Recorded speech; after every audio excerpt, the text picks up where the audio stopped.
خواجہ حمید الدین سیالوی رحمۃ اللہ تعالی علیہ کا جنازہ جب اٹھا تو لاکھوں کے حساب سے، ہزاروں نہیں لاکھوں کے حساب سے لوگ تھے جنازے کے اندر شریک ہوئے، اور ہم نے اپنی آنکھوں کے ساتھ دیکھا بڑے بڑے پیر اور بڑے بڑے سید اور بڑے بڑے سادات، اور شاید پیر سیال لجپال رحمۃ اللہ تعالی علیہ کے جنازے میں ہم نے ایسی شخصیات کو بھی دیکھا جو 24 گھنٹے اے سی کے اندر بیٹھنا پسند کرتے ہیں، ایک منٹ کی بھی وہ گرمی برداشت نہیں کر پاتے تھے،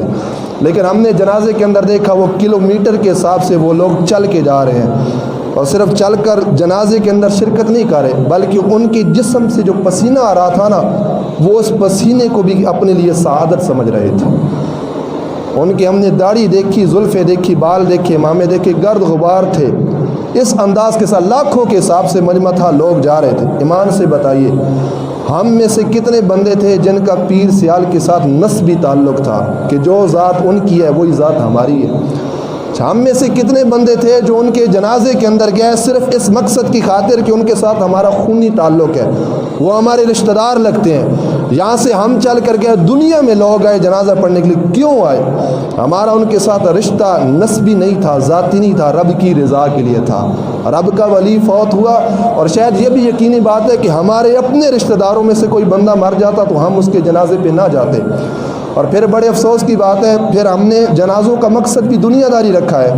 کہ رشتہ داروں میں بھی کوئی بندہ مر جائے تو ہم جنازہ پڑھنے کیوں جاتے ہیں کہ ہم جائیں گے فلاں ماما چاچا ہمیں دیکھے گا، وہ یہ سمجھ لے گا کہ فلاں کا بیٹا جنازے میں آیا تھا، ہماری حاضری لگ جائے گی،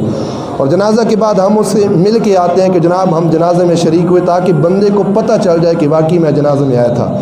لیکن حضور پیر سیال لجپال رحمۃ اللہ علیہ کے جنازے پہ لاکھوں کے حساب سے لوگ تھے، شاید ان لاکھوں میں سے کسی بندے نے یہ کوشش نہیں کی کہ میں پیر سیال کے بیٹے سے مل کے آؤں تاکہ میں دکھاؤں کہ میں بھی جنازے پہ آیا تھا، ذاتی مقصد نہیں تھا، رب کی رضا تھی۔ تو یہ جو محبتیں ہمیں کھینچ کے لے کے گئی تھیں، یہ وہی فرشتوں کی ندا تھی۔ رب فرمانا یہ چاہتا ہے کہ جب رب کسی بندے سے محبت کرتا ہے، رب دنیا میں اعلان کر دیتا ہے، فرشتوں گواہ ہو جاؤ، رب اس بندے سے محبت کرتا ہے، تم بھی کیا کرو اس بندے سے محبت کرنا شروع ہو جاؤ۔ تو رب کی اس ندا سے ہم کیا کرتے ہیں، اس اللہ والے سے محبت کرنا شروع کر دیں۔